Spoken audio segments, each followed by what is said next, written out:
আসসালামু আলাইকুম, মুন্থা ব্লগে আপনাদেরকে স্বাগতম। দীর্ঘ 3 মাস পরে আবার চলে এলাম আপনাদের মাঝে ভিডিও নিয়ে। সংসার আর ছোট্ট মেয়েকে সামলিয়ে ভিডিও দেওয়া হচ্ছিল না। আমাদের যাদের ছোট বাচ্চা আছে তাদের খাওয়াতে খাওয়াতেই দিনের অর্ধেকটা সময় পার হয়ে যায়। তারপরে বাচ্চার যদি খাবারের প্রতি একটু অনীহা থাকে তাহলে তো আর কথাই নেই। যাই হোক, মেইন টপিকে চলে আসি। আজকে আমি গরুর কলিজা ভুনা করব। তাই এখানে আমি 1 কেজি পরিমাণে গরুর কলিজা নিয়েছি।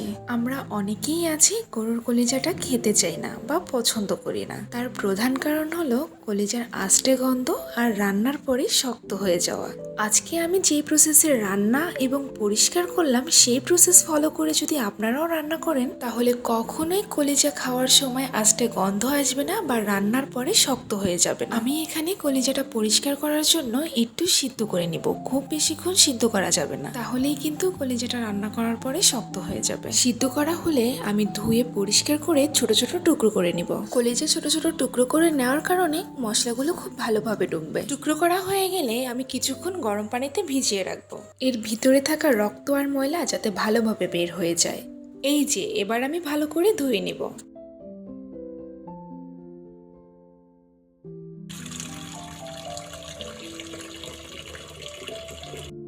ধোয়া হয়ে গেলে আমি কলিজার ভিতরে দেওয়ার জন্য একটা আলু ছোট ছোট কিউব করে কেটে নেব। এই যে আলুটা দিলাম, এই আলুটা দেওয়ার কারণে কলিজাটা খেতে হবে দ্বিগুণ স্বাদের। ট্রাস্ট মি, আপনার পরিবারের সবাই একদম মজা করে আঙুল চেটে পুটে খাবে।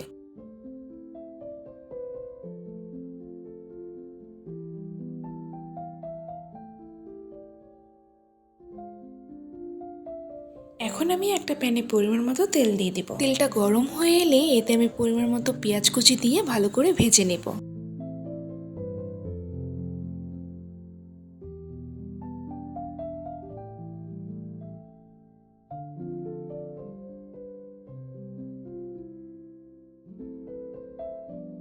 এখন আমি এতে 2 টেবিল চামচ আদা আর 3 টেবিল চামচ রসুন বাটা দিয়ে দিব।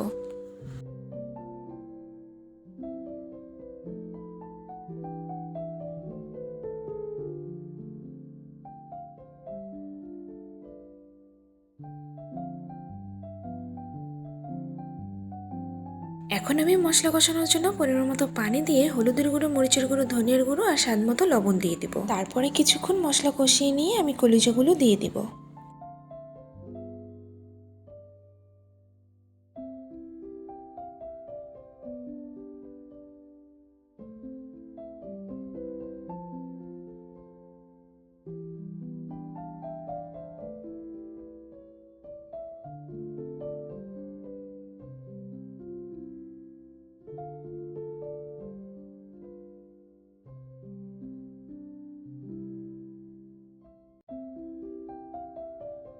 এই যে সামান্য পরিমাণে পানি দিয়ে আবারও কিছুক্ষণ কষিয়ে নেব।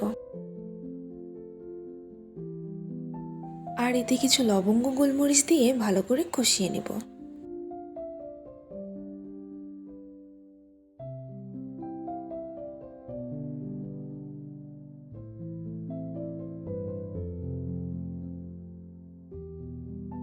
কলিজাতে দেওয়ার জন্য আমি আস্ত জিরে, দারচিনি, এলাচ ব্লেন্ড করে রেখেছিলাম। এখন আমি এতে পরিমাণ মতো দিয়ে দেব। এখন আমি টুকরো করে ধুয়ে রাখা আলু এতে দিয়ে দেব। আমার সম্পূর্ণ ভিডিওটি দেখার জন্য আপনাকে অসংখ্য ধন্যবাদ। আশা করি আমার চ্যানেলটি সাবস্ক্রাইব করে আমার পাশে থাকবেন। আমার ভিডিওটি যদি ভালো লেগে থাকে তাহলে প্লিজ একটা লাইক দিতে ভুলবেন না। আমার আজকের ভিডিওটি আপনার কাছে কেমন লেগেছে প্লিজ কমেন্ট করে জানাবেন। এখন কিছুক্ষণ কষিয়ে আলুগুলো সিদ্ধ হওয়ার জন্য পরিমাণ মতো পানি দিয়ে আলুগুলো সিদ্ধ করে নিব।